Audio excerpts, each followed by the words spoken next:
Welcome to today's podcast on MedSynapse, where we bring you insightful conversation with leading experts in our medical field.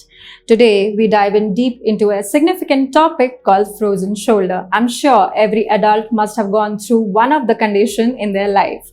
I'm your host, Dr. Smarika Bhatt, and today we have exceptional guest with us, Dr. Priya Lahane Saoji.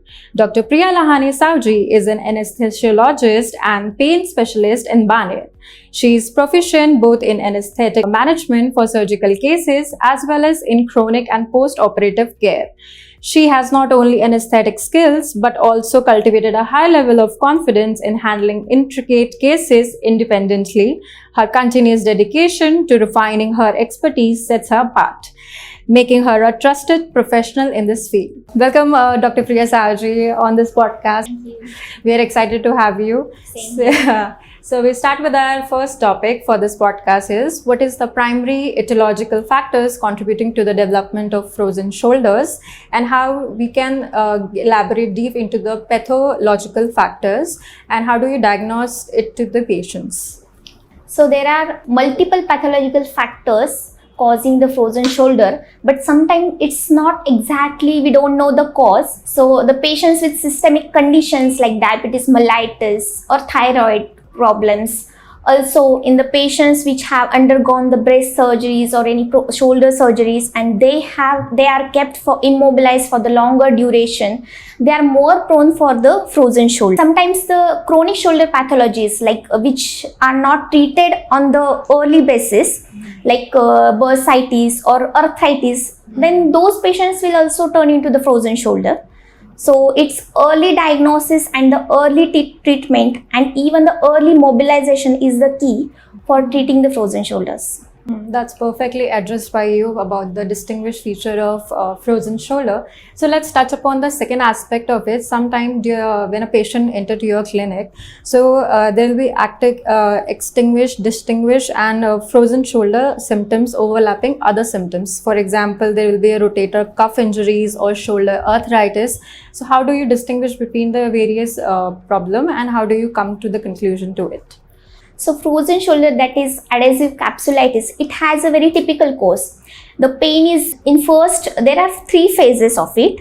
So first is freezing, frozen and thawing. So in first stage, there is acute pain, then followed by reduction in the range of motions, like that is limited range of motion. So it has typical process. It is very gradual in onset. So from you will experience the pain and limited range of motions from months to years. So it's not just the acute onset. So we can differentiate if patient had any history of fall or any injuries, then we can exclude those. Also there are many tests. So we examine the patient, we do clinical tests, and in the active range of tests, and we do also passive tests. So in this passive test, most of the frozen shoulder patients will have limited range of motions. Otherwise this rotator cuff tears, and they'll do good with the passive test. Okay. And there are so many modalities to exclude all those. So we can have X-rays or ultrasound to exclude all the pathologies like impingement syndrome or any fracture or any arthritic changes. So can you comment upon, this is for my reference only, if an adult is working on their laptop, will they get a frozen shoulder with that? Or they have to have a specific cellular level injury to actually pursue this? See, so, most of the time actually, sometimes we don't get a cause, and it's primary frozen shoulder we call it as. So there is no underlying any etiology, like as we discussed, diabetes, thyroid problem or any previous surgery, or post fracture we keep the patients for prolonged immobilization. So we can't tell exactly so whether you will go into the frozen shoulder, because the only thing is, if you keep your shoulder moving, you will not get, whether you work on the desktop or whatever, if you keep your shoulder moving, you will not be a victim of frozen shoulder. So that's the only thing. Okay, so any posture deformity will be the aspect to it. See, if your ergonomics should be like perfect. So if your bad posture, it will impact on not just shoulder but your neck, back, low back. So ergonomics is the basic thing you have to follow. It should as we say, for the neck pathologists, we have to keep our computers at the eyesight level. We don't have to use your mobile phones like this, falling our neck down. Yeah. So all this cause, see, what will happen is all the neck muscles will get into the spasm, and then it will cause pain on your shoulders or more burden on your neck and shoulders. So the ergonomics, obviously it should be a normal, correct? But that doesn't mean you will 100% go into the frozen shoulder if Okay. so It's just an initiating. Yeah. Okay, perfectly. You have explained my doubt perfectly. So we'll touch upon the next question is, what are the potential complications associated with frozen shoulder? So how do you adapt your management approach for the patient with pre-existing history of diabetes, hypertension or hypothyroidism, and how it can worsen the condition? In the case of, if the patient is having underlying diabetes, patient should regularly check his blood sugar levels. Because if the blood sugar levels are high, it will again worsen the problem of frozen shoulder, because of the uncontrolled sugar levels, there will again come into the insulin resistance, and this vicious cycle will goes on.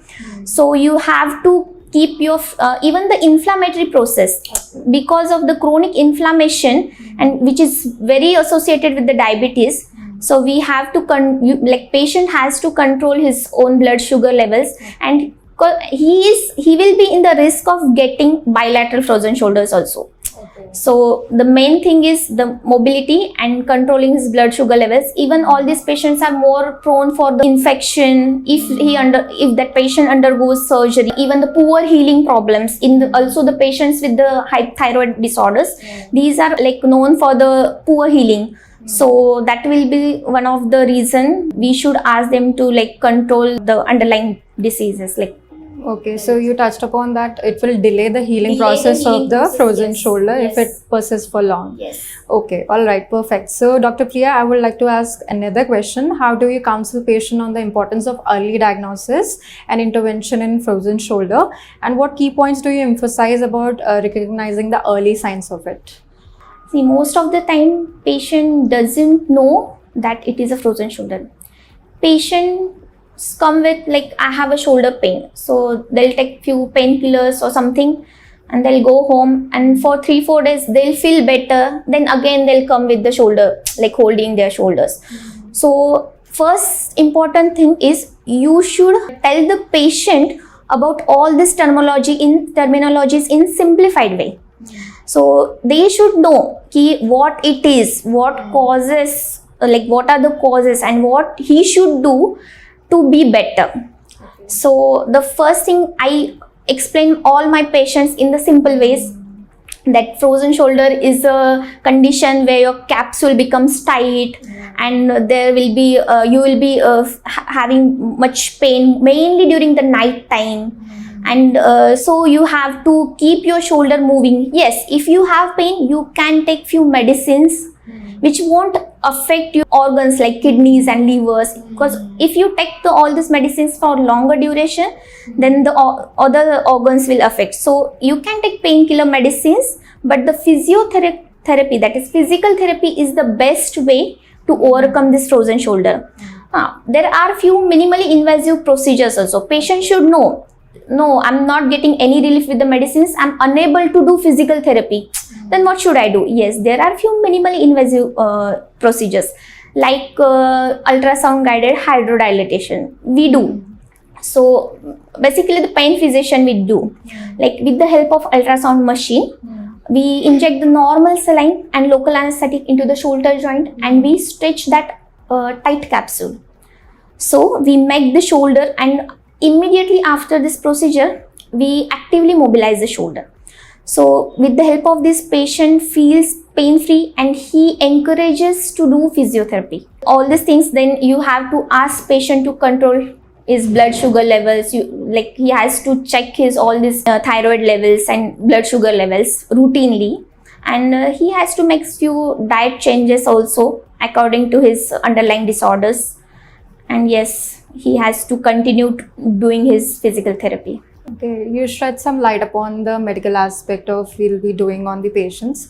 So what kind of pharmacological intervention we'll be touching upon? Few aspects in general you can explain. The medicines which decreases the inflammation, like non-steroidal anti-inflammatory medicines, few painkillers we can use in such patients to reduce the pain, and along with that's the only thing, I guess. Symptomatic treatment only. Yes. So let's talk about the final question, the pitfalls. What are the common pitfalls or errors as a physician you have encountered while managing frozen shoulder? Most of the time, young doctors, they either only treat the pain or just only see for the limited range of motions.